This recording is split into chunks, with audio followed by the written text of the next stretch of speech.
காங்கிரஸ்ல பல பேரு சூரியனை பார்த்து கும்பிடுறதுக்கு பதிலா விசில் அடித்துக் கொண்டிருக்கிறார்கள் என்பதுதான் உண்மை. ஏனென்றால் அவர்கள் விசில் தான் பிடிச்சிருக்கு.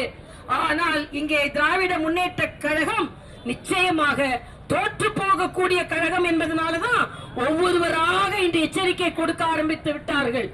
காங்கிரசிற்கு முதலிலே நம்பிக்கை போய்விட்டது. திமுக வெற்றி பெறும் என்ற நம்பிக்கை காங்கிரசுக்கு போயிடுச்சு. இன்னைக்கு அண்ணன் திருமாவளவனுக்கும் அந்த நம்பிக்கை போய்விட்டது.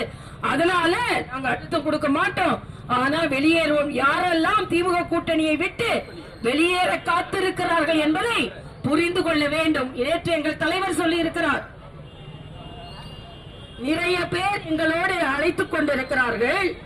தேசிய ஜனநாயக கூட்டணியில் யாரெல்லாம் சேர வேண்டும் என்றார்களோ அவர்களுக்கு பாரதிய ஜனதா கட்சியின் சார்பில் கூட்டணியாக இருந்தாலும் யாரெல்லாம் அந்தந்த கட்சியை அணுகுகிறார்களோ அவர்கள் எல்லாம் வந்து பேச்சுவார்த்தை நடத்துவதற்கு எங்களது கட்சியின் சார்பில் அண்ணன் துரைசாமி அவர்கள் தலைமையில் குழு அமைக்கப்பட்டிருக்கிறது.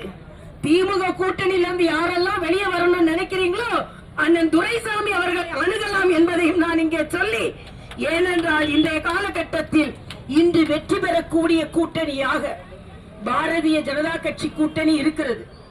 அவர்களின் சூரிய ஒளி எந்த விதத்திலும் மக்களுக்கு பலன் தராமல் இருந்து கொண்டிருக்கிறது.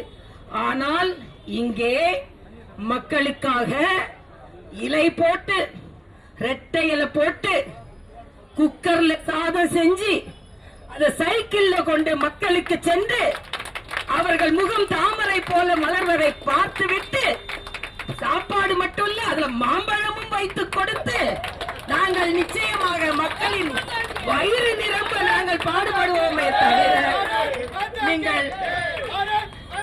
நீங்கள் வெறும் கையை வைத்துக் கொண்டு ஓட்ட பானையில கொண்டு மக்களுக்கு எதுவுமே கொடுக்காமல் வெறும் பானைகளையும் வெறும் கைகளையும் நீங்கள் காண்பிக்க போகிறீர்கள். அதனால்தான் பானைகளும் கைகளும் உங்களோடு இருப்பதற்கு வாய்ப்பு இருக்கிறதா இல்லையா என்று ஓடுவதற்கு தயாராகி கொண்டிருக்கிறார்கள். அவர்கள் ஓடுவதற்கு தயாராகி கொண்டிருக்கிறார்கள். மக்கள் எங்களுக்கு ஓட்டளிக்க தயாராகி கொண்டிருக்கிறார்கள்.